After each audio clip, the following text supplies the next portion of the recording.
ጤና ይስጥልን ክቡራን ተመልካቾቻችን እንዴት አላችሁ? ዛሬ እንግዲህ በተለያዩ ወቅታዊ ሀገራዊ ጉዳዮች የተመለከቱ ጉዳዮችን ወይም ጥያቄዎችን ያነሳን ቆይታ እንድናደርግ ወደ ኢፌዴሪ መከላከያ ሰራዊት ዋና መስሪያ ቤት መጥተናል። እንግዲህ በተለይ ከሰሞኑ የሚሰሙ አንዳንድ ግልጽነት የሚያስፈልጋቸው ጉዳዮችን መነሻ በማድረግ ቆይታ እንድናደርግ ተገኝተናል። እስከ መጨረሻው አብራችሁኝ እንድትሆኑ ከወዲሁ ጋብዛለሁ። ሜጀር ጀነራል ተሾመ ገመቹ የመከላከያ ሰራዊት የውጭ ግንኙነት እና ወታደራዊ ትብብር ዋና ዳይሬክቶሬት ዳይሬክተር ከኢቲቪ በተለያዩ ወቅታዊ ጉዳዮች ላይ ለምናነሳው ጥያቄ ምላሽ ለመስጠት ፈቃደኛ ስለሆኑ እጅግ አድርጌ አመሰግናለሁ። እኔም ከልብ አመሰግናለሁ። በጣም ጥሩ። እንግዲህ ያው ወደ ቀዳሚው ጥያቄ ሳልፍ እንደሚታወቀው ሀገራችን ኢትዮጵያ በተለይ ከለውጥ አመራር በኋላ በተለያዩ መስክ ትልልቅ ድሎች እያስመዘገበች የመጣችበት ሂደት አለ። ምንም እንኳን በተለያየ አጋጣሚ ችግር ለመፍጠር የሚንቀሳቀሱ የሚዳዳቸው አካላትን ቢኖሩ የሚፈጥሩትንም እንደዚሁ ጥጋቸው እንዲይዙና ሀገሪቱ ደግሞ በልማት ወደፊት እንድትራመድ በማድረግ ረገድ ከፍተኛ ስራዎች የተሰሩ ናቸው። ለዚህም እንግዲህ የዓለም አቀፍ ማህበረሰቡ በተለያየ አጋጣሚ እውቅና እየሰጠ የመጣበት ሂደት አለ። እሱ ብቻ አይደለም፣ በቱሪዝሙ ዘርፍም ረገድም በርከት ያሉ ስራዎች የተሰሩ መጥተዋል። ተመራጭነቷ ከጊዜ ወደ ጊዜ እየጨመረ የመጣበት ሂደት አለ። በአንጻሩ ግን ምናልባት ጀነራል ምላሽም እንዲሰጡልኝ የምፈልገው ከቅርብ ጊዜ ወዲህ ጽምዶ የምትባል ነገር የተጀመረችበት ሂደት እንዳለ በአንድም በሌላ መንገድ እንሰማለን። ምን ያህል ተግባራዊ ትደረጋለች አትደረግም የሚለው ነገር እንዳለ ሆኖ በአንጻሩ ግን ከተለያየ አካባቢዎች የተውጣጡ ተስማምቶ መስማማት የማይችሉ የቡድኖች ጽምዶ ፈጥረናል የሚል ሀሳብ እያነሱ እንቅስቃሴ እንደሚያደርጉ ይብራራልና እንደው እቺ ጽምዶ ብለን የምንላት ነገር ምንድናት የሚለው ነገር እስኪ እንደመነሻ ነው። አመሰግናለሁ። እንግዲህ እኛም እንደናንተው አይተነዋል፣ ግን ወደ ውስጥ ገባ በደንብ አነሳዋለሁ። ጽምዶ የምትባል ሀሳብ ከጅምሯ የተቀደመች ሀሳብ ናት። የተቀደመች ሀሳብ ናት ማለት ጅምሯም መነሻዋም መድረሻዋም ይታወቃል። እሱ ብቻ ሳይሆን አባቷ ማን ነው አያቷ ማን ነው በደንብ የሚታወቅ ሀሳብ ነው። እንደ ሀሳብ ሉዓላዊነትም ደግሞ ጸረ ሉዓላዊነት ሀሳብ ናት። ኢፍትሐዊ ሀሳብ ናት። አንፌር የሆነች ሀሳብ ናት። የምትመክን ሀሳብ ናት። ተግባራዊ የምትሆንም ሀሳብ አይደለችም እና በአጠቃላይ ቅዠት ነው። ቅዠቱ ግን የኢሉዓላዊነትን ወይም ደግሞ ጸረ ሉዓላዊነትን ታሳቢ ያደረገ ኢፍትሐዊ የሆነ እንደው የቅዠት አይነት ሀሳብ አድርገን ልንወስደው እንችላለን። ከምንም በላይ ደግሞ የተቀደመች ሀሳብ ናት ማለት ጥንስሷም ጅምሯም የሚታወቅ ሀሳብ ስለሆነ ያን ያህል ግምት የሚሰጣትና ኢትዮጵያን የምትመጥን ለኢትዮጵያ ሰላምና ደህንነት አስጊ እንዲሆና የምትወሰድ አይደለችም። ክፋቷን ግን እንደ ክፋት ቅድም እንዳልኩት የጸረ ሉዓላዊነት ሀሳብ መሆኗ በደንብ መታወቅ መቻል አለባት እና የእነዚህ ስብስቦች እንደ ስብስብ አንድ ላይም የማይሄዱ የተለያየ ማንነት ያላቸው ለምሳሌ እንደ ምሳሌ ቢጠቅሰው የሆነ ያረጀ በሬና ቀበሮን አንድ ላይ ጠምደህ ማረስ አትችልም እና ሌሎችም አይነት ማንነት ያላቸው ናቸውና በዚህ ቡድን ውስጥ የሚሰበሰብ የተለያየ ማንነት ያለው አካል አንድ ላይ ማረስ አይችልም። ኢት ኢዝ ኢምፖሲብል። ዝም ብሎ ምናባዊ ነው እንጂ ሚቻል አይደለም የሚል ነገር ማንሳት ይቻላል። ከዚሁ ጋር ተያይዞ ደግሞ ጸረ ኢትዮጵያ ሆኖ አንገቱን ለፈርዖን ቀንበር ሰጥቶ በጫንቃው ላይ የፈርዖን ቀንበር ተሸክሞ ኢትዮጵያን አርሳለሁ የኢትዮጵያን ሰላም አውካለሁ ብሎ የምትመጣ ግሩፕ ካለች የመጀመሪያው ነገር ሳይታረስ ጾም አድሮ በጸረ ፈርዖን ማለትም በፈርዖን ማረሻ ሊታረስ የተዘጋጀ ቅንጣትም የኢትዮጵያ መሬት የለችም። ይህን የሚያስተናግድ ኢትዮጵያም የለም። ቅድም እንዳልኩት አያቷም አባቷም ይታወቃል። እንዳልኩት ስብስቡ የተለያየ ማንነት ስብስቡ ደግሞ ፈርዖን ቀንበር ይጫንብኝና በተጫነብኝ ቀንበር መጥቼ ኢትዮጵያን አርሳለሁ የሚል ቅዠት የተሞላ አይነት አስተሳሰብ ነው። ይህ አስተሳሰብ ቅድም እንዳልኩት ተገቢ እንዳልሆነ ጸረ ሉዓላዊነት ያለው ሀሳብ እንደሆነ ያው የተለያዩ ስራዎችን እየሰራን ነው፣ የሚታወቅም ነው። በኋላ መጣበታለሁና በአጠቃላይ ስለዚች ስለ ጽምዶ ሀሳብ ወይ ደግሞ እነሱም ባነሱት ንድፈ ሀሳቡ ይሄና ያ ነው ብሎ ባነሱት መልኩ ሳይሆን ጅምሯም እንትኗ ውጥኗም እንደገና መዳረሻዋም ይቺው ናት ሀሳቧ ለማለት ያክል ነው። እንግዲህ ክቡር ጀነራል ቀደም ሲል እንግዲህ እንደገለጹት በተለይ የዚች ጽምዶ ብለን የምንላት እንቅስቃሴም ሆነ እሳቤ ባለቤት ማን እንደሆነ ቀንበሩ የሚሸከመው ማን እንደሆነ ያብራሩበት ሂደት አለ። በእርግጥ ያው በአንድ በሌላ መንገድ ህዝባችንም የሚያውቀው እንደሆነ አምናለሁኝ። በተለይ በውስጥ ያሉ ባንዳዎችና በውጭ ያሉ ባዳዎች ተቀናይተው የሚሰሩት ሴራ እንደሆነ ይታወቃል፣ ይታመናል። በተለይ ሻዕቢያን መውሰድ እንችላለን፣ የህወሓት ቡድንም መውሰድ እንችላለን። በተለያዩ አካባቢዎች ያሉ እንደዚሁ ጸረ ኢትዮጵያ የሆነ እንቅስቃሴ የሚያደርጉ አካላት የነሱ እሳቤ እንደሆነ እንግዲህ በአንድም በሌላ መንገድ አነስተናልና እንደነዚህ አይነት ነገሮች ግን በተለይ ዓለም አቀፍ ማህበረሰቡ በትኩረት የሚከታተላቸው ጉዳዮችም ሊሆኑ ስለሚችሉ በእናንተ በኩል የተለያየ ፕላትፎርም አላቸው፣ አታሺዎች አሉ፣ ሌሎችም እንደዚሁ የዲፕሎማሲ ማህበረሰብ የምታገኙበት አክሰስ ይኖራል ተብሎ ስለሚታሰብ እንደነዚህ አይነት ነገሮች በተለይ ዓለም አቀፍ ማህበረሰቡ እንዲያውቅ በማድረግ ረገድ የሰራችኋቸው ስራዎች ምንድን ናቸው? በምን ልክስ ነው መታየት ያለበት የሚለው ነገር እስኪ እናንሳጅናል። ጥሩ ጥያቄ ነው። እንግዲህ እቺ ሀሳብ እንደው የገዘፈች ሀሳብ፣ ለእኛ ሰላም የምታሰጋ ሀሳብ፣ ሚዛን የምትደፋ ሀሳብ ባትሆንም እንኳ ቅሉ እንደ ሀሳቧ ጸረ ሉዓላዊነትን ያነገተች ሀሳብ፣ የኢትዮጵያን ሉዓላዊነት የምትዳፈር ክብረነክ ሀሳብ ስለሆነች ሀሳቧን ተቀማጭነታቸው ኢትዮጵያ ውስጥ የሆኑ የዲፕሎማት ማህበረሰብ ማለትም የአታሼ ማህበረሰብ በእኛ ቻናል በመከላከያው ቻናል የማስረዳት ጉዳዩን እንዲያውቁት የማድረግ ስራዎች ተሰርተዋል። በነገራችን ላይ እነሱም ይጠይቃሉ። አንዳንዶች ከወዳጅ ሀገሮች አታሼዎችም ከኢትዮጵያ ጋራ መልካም ትብብር ያላቸው ኢትዮጵያን የሚወዱ ስለ ኢትዮጵያ አዳርና ውሎ ሁኔታ በሚገባ የሚከታተሉ ቅን ልቦና ያላቸው የሀገራችን ወዳጆችም ይጠይቃሉ። ምንድነው እንደዚህ አይነት ሀሳቦች ይነሳሉ፣ ምንድነው ይሄ ሀሳብ ብሎ ክላሪቲን እንዲያገኙ ከማድረግ አንጻር ያነሳሉና እኛ ይሄ ሀሳብ አንደኛ ተገቢ ሀሳብ ነው ማንሳታችሁ። እቺ ሀሳብ ያን ያህል ለኢትዮጵያ አስጊ ሀሳብ፣ ከባድ ሀሳብ አይደለችም። ቅዠት ናት። ቅዠቷ የኢትዮጵያን ሉዓላዊነት የምትዳፈር ሀሳብን ያነገተች ቅዠት ናት። ክብረ ነክ ናት። አሳፋሪም ናት።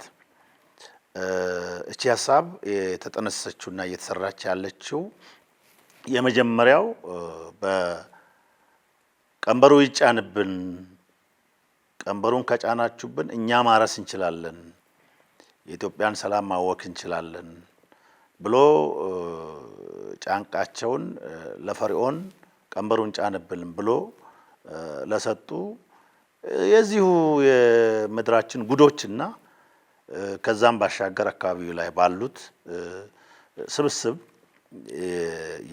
የተፈበረከች ሀሳብ ናት። ባለቤቱ ግን ሌላ እንደሆነ፣ ባለቤቱ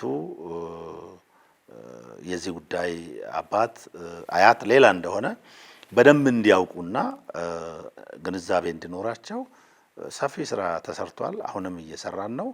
ይሄ አንደኛ ግንዛቤ እንዲኖራቸው፣ ሁለተኛ ከዚህና ከዚህ ሀሳብ ጋር የሚያዝ ጉዳይ ነገ ሜጀር የሚያስወስድ ጉዳይ ቢነሳ የማንንም ፈቃድ መጠየቅ እንኳን ባያስፈልግ ወዳጆቻችን አብረውን የሚሰሩ ሰዎች የውጭው ሰዎች ይህን ሀሳብ እንዲገነዘቡ ማድረግ ተገቢ ስለሆነ በሚገባ ሀሳቡን እንዲገነዘቡት ምን ማለት እንደሆነ በዚህ እንዳይደናገሩ፣ በተለያዩ ዜናዎች እንዳይደናገሩ፣ ራሷ ቡድኗን በምትሰጠው ንድፈ ሀሳቧ ይሄ ነው ምናምን ብላ በምትሰጠው ጉዳይ እንዳይደናገሩ ሰፊ ስራዎችን ተሰርቷል።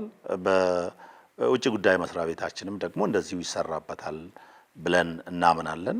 ስራውን ስንሰራ ግን ተናበን በዚህ አይነት መንገድ ሁላችንም በየተከፋፈልነው ስራ በየራሳችን ቻናል የውጭው ሰው የሚያገባው የውጭው ሰው ይሄንን ኢንፎርሜሽን ማግኘት መብቱ የሆነ ይገባኛል የሚል አካል እንዲያገኝ እያደረግን ነው። ጉዳዩን በደንብ ያውቁታል። ጅምሯንም እየተካሄደ ያለነው ጉዳይ በደንብ ያውቁታል ማለት ነው። ቅድም እንዳልኩት እንግዲህ ከዚሁ ጋር ተያይዞ ደግሞ ነገ እንደው እቺን ሀሳብ ወደ መሬት እናወርድ ብሎ የሚሰራ አካል ካለ በኢትዮጵያ ሉዓላዊነቷ ላይ የሚቃጣ ትንሽም ምልክት ብትኖር ከጅምሯ ሰም በሳት እንደሚቀልጥ ለማቅለጥ የኢትዮጵያ መከላከያ እና ሌላ የሴኩሪቲ ስቴክ ሆልደር ኃላፊነት ስላለብን የማታውቁትን ጉዳይ አይደለም ታክል የምናደርገው። ኦልሬዲ የነገርናችሁን ጉዳይ ነው። ኢፍትሐዊነቷን በደንብ ነግረናቸዋል። ጸረ ሉዓላዊ መሆኗን በደንብ ነግረናቸዋል። በእነማን እንደምትጠነሰስ ነግረናቸዋል። ክብረ ነክ እንደሆነች ነግረናቸዋል። የኢትዮጵያ ነጻነትን ሉዓላዊነትን በሚጋፋ ኢፍትሐዊነት በጎደለው በ21ኛ ክፍለ ዘመን እንዲህ ሰፈር ላይ ተሰብስበ አካባቢ ላይ ተሰብስበ የሆነ ቅጀት ቃጅተ ህዝብ አደናግረ እንዲህ ያደርጋሉ የሚል ሀሳብ ያው በአፍሪካ አካባቢ የሚጠበቅ ቢሆንም እኛን አስመልክቶ ግን እንደ ሴኩሪቲ ተቋም እንዲህ አይነት ነገር ሲፈጠር ከወዲሁ ምናመክን እንደሆነ ሳይጀምሩት እንደቀደምናቸው ሁሉ እነሱ ከጀመሩት በኋላ ሀሳቡን ቀድመን እንዳወቅነው ሁሉ አውቀንም ሜጀሮች እንደወሰድነው ሁሉ ነገም እንዲሁ እንቃጣለን ብሉ ይሄ ታክል እንደሚደረግ እንዲያውቁት እያደረግን ነው።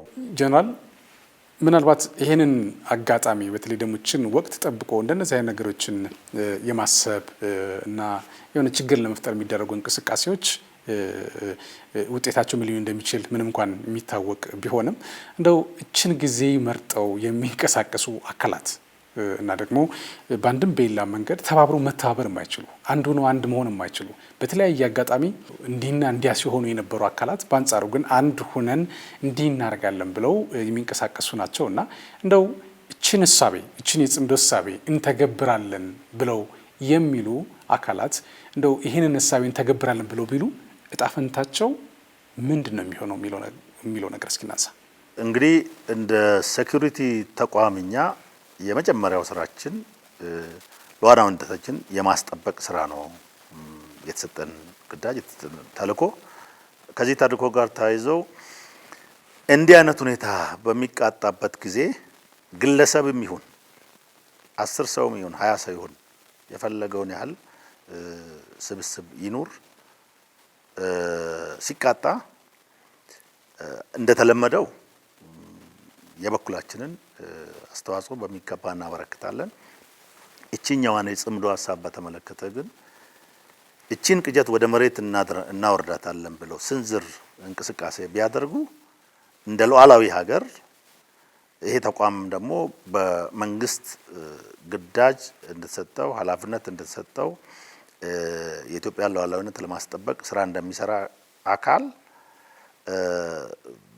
ሰም በሳት እንደሚቀልጥ ይቀልጣሉ ብለን ነው የምናስበው የምናምነው። ይሄን ወዚህ ደረጃ የሚወስዳቸው ጉዳይ ምንድነው? ድርድር የለውም። ኮምፕሮማይዝ የሚደረግ ጉዳይ አይደለም። የሉዓላዊነት ጉዳይና ባሉዓላዊነታችን ላይ ቅጀትን የመከረች ግሩፕ አለች። እቺ ግሩፕ ይሄን ነገር ተግባራዊ ያደርጋለሁ ብላ ስንዝር መሬት ብትንቀሳቀስ ቅድም እንዳልኩት ሰም በሳት እንደሚቀልጥ ደጋግሞ ይቀልጧታል እንጂ ኢትዮጵያ ላይ የምትፈጸም በኢትዮጵያ ላይ ሉዓላዊነቷን የሚያሰጋ ወይ ደግሞ ሰላሟን የሚያናጋ ነገር አይፈጸምም። ይሄ ፕራይመሪ የኛ የዚህ ተቋም ስራ ነውና መንግስት በሚያስቀምጠው አቅጣጫ ስራዎችን እንሰራለን። ይሄን የምንልበት ዋናው ምክንያት አንደኛ ኢን አድቫንስ ለዲፕሎማቲክ ማህበረሰቡ ይሄን ነገር አዌር የማድረጉ ስራ ተሰርቷል። they know about it። ሁለተኛ ደግሞ ይሄንን አልፎ በዚህ በጸረ ሉዓላዊነታችን እንቅስቃሴ ላይ የሆነ ነገር እናደርጋለን ብለው ቢሰሩ የተዘጋጀላቸው አጸፋ የሚያቀልጣቸው ነው። ኦሬዲ ጥንትሱም እየተደፋ ነው። ግን እንደው የተራረፈ እንዲህ አይነት ነገር እንሞክራለን ቢባል ፕራይመሪ ስራችን ነው የሚሆነውና አይሞክርም፣ ተግባራዊ አይሆንም የሚል ነገር ለማንሳት ነው። ግን ምንድነው እንደው እንደ ሰሞነኛ ደግሞ ቺኛዋ ያልጣች ያልተመዘዘች ካርታ ናትና እንምዘዝ ብለው ስራቸውን በዚህ ልክ የሚታወቅ መሆኑንና የተቀደመ መሆኑንና ቺን ስራ ደግሞ ትንሽ ነገር እንተገብራለን ብለው ቢያስቡ እንደሚቆረጠሙ እንዲያውቁና አደብ እንዲገዙ እኛ እንደ አገር ጠባቂ ተቋም እንደ ሉዓላዊነት ጠባቂ ተቋም የራሳችን እይታ ይህን በተመለከተ አሁን በተገለጸ መልኩ የሚታይ ነው። ምናልባት በዚህ ረገድ በመጨረሻ ማስተላለፍ የሚፈልጉት መልእክት ካለ ከዛ ባለፈ በተለይ ህዝባችን እንደነዚህ አይነት የተዛቡ መረጃዎች በየአቅጣጫ በሚመጡበት ሰዓት ላልተፈለገ ነገር እንዳይዳረግ ለህዝቡ ማስተላለፍ የሚፈልጉት መልእክት ካለ ለማለት ወይል እንግዲህ ቅድም እንደተናገርኩት የዲፕሎማቲክ ማህበረሰቡን ያስቀደም ነው ያው ከውጪ መጥቶ ጋኛ ጋር ስለሚኖሩ በተለያየ ሀሳብ እንዳይደነጋገሩ በተለይም እዚህ ሀገር ያሉ አታሺዎች ደግሞ ስለ ሁኔታን ከማስገንዘብ አኳያ ለአምባሳደሮቻቸው ቀዳሚ ሰዎችና አካላት ስለሆኑ እነሱን አስቀድሞ አዌር ማድረጉ ተገቢ ስለሆነ ነው ስራ ስንሰራ የቆየ ነው። ህብረተሰባችንን በተመለከተ አንዳንዱም ስቲል ኮሜንት እያደረጉ ነው፣ በጣም እያወገዙ ነው። አሳፋሪ ሀሳብ ነው ብሎ ህብረተሰቡ አስቀድሞ እየተናገረ ነው። መቀጠር የማይሰለቻቸው ግሩፖች ብሎ ከኛ አስቀድሞ እየተናገረ ነው እና አሁንም እነኚህ መቀጠር ነውራቸው ላልሆነ መቀጠር ከጉልምስና እስከ እርጅና ለተጠናወታቸው ግለሰቦችና ቡድኖች ኢትዮጵያን አትሞክሯትም። እኛ እንደ ህዝብ ለሰላማችን፣ እኛ እንደ ህዝብ ለኢትዮጵያ የግዛት አንድነት፣ እኛ እንደ ህዝብ ለኢትዮጵያ እድገትና ሰላም ቀዳሚ ሚና እንደ ደጀን ህዝብ እንጫወታለን የሚለውን ነገር እንደተለመደው ማስቀጠል መቻል አለበት። አሁን እቺ ጉዳይ ትልቅ ጉዳይ አይደለችም፣ የገዘፈች ሀሳብ አይደለችም። ተራ ቅዠት ነው እናውቀዋለን። ግን ዋትሶኤቨር ህብረተሰባችን በዚህ መንገድ መረዳቱም ተገቢ ነው ብለን ስለምናምን ሴኩሪቲን በተመለከተ አገር ቤት ኮሌክቲቭ ኢፈርት ነው የሚፈልገውና እንደተለመደው ከምንም ጊዜ በላይ ህብረተሰቡን በዚህ ጉዳይ አዌር እንዲሆን ከኛ ጋር የሚኖር የዲፕሎማቲክ ማህበረሰብ በፕሮፐር ቻናል ይሄንን አዌር እንዲሆን እንዲያውቅ የተሰሩ ስራዎች አሉ። የነዚህ ሁሉ ስብስብና መንግስት ደግሞ በየደረጃው ይሄን ነገር ማኔጅ ለማድረግ በሚሰራው መንገድ ጉዳዩ ማኔጅ ይደረጋልና የተናቀች ሀሳብ፣ የተዋረደች ሀሳብ፣ ኢትዮጵያን የማትመጥን ሀሳብ መታሰቡ በራሱ በዚህ መንገድ አሳፋሪ የሆነ ሀሳብ ቢሆንም ምንም ያህል ይግዘፍ ይነስ ይሄን አሳፋሪ ሀሳባችሁን ቀድመነዋል፣ አውቀነዋል፣ የሚተገበር አይደለም፣ የሚመክን ነው። ለእናንተ ግን ውርደት ነው፣ ሽንፈት ነው። በተለይም ኢትዮጵያዊ ነን የሚሉ እዛ ውስጥ የሚሳተፉ ግለሰቦችና ቡድኖችን አስመልክቶ መቀጠር ልማዳቸው ቢሆንም በጣም ጊዜ ያለፈበት ተግባራዊ የማይሆን ሀሳብ እንደሆነ እንዲረዱ ስራዎች ይሰራሉ። ሜጀር ጀነራል ተሾመ ገመቹ የመከላከያ ሰራዊት የውጭ ግንኙነት እና ወታደራዊ ትብብር ዋና ዳይሬክቶሬት ዳይሬክተር ለኢቲቪ ልዩ ቆይታ ስላደረጉ እጅግ አድርጌ ነው የማመሰግነው። ለነበሩት ቆይታ አመሰግናለሁ። እኔም ከልብ አመሰግናለሁ። ክቡራን ተመልካቾቻችን በወቅታዊ ሀገራዊ ጉዳይ ከሜጀር ጀነራል ተሾመ ገመቹ ጋር ያደረግነው ቆይታ የተመለከታችሁትን ይመስል ነበር። በቂ መረጃ እንዳገኛችሁበት ተስፋ አድርጋለሁ። በመስተንግዶ እኔ ቴዎድሮስ አለማየሁ ከእናንተ ጋር ቆይታ አደረግኩ። በያላችሁበት ሰላም ነው።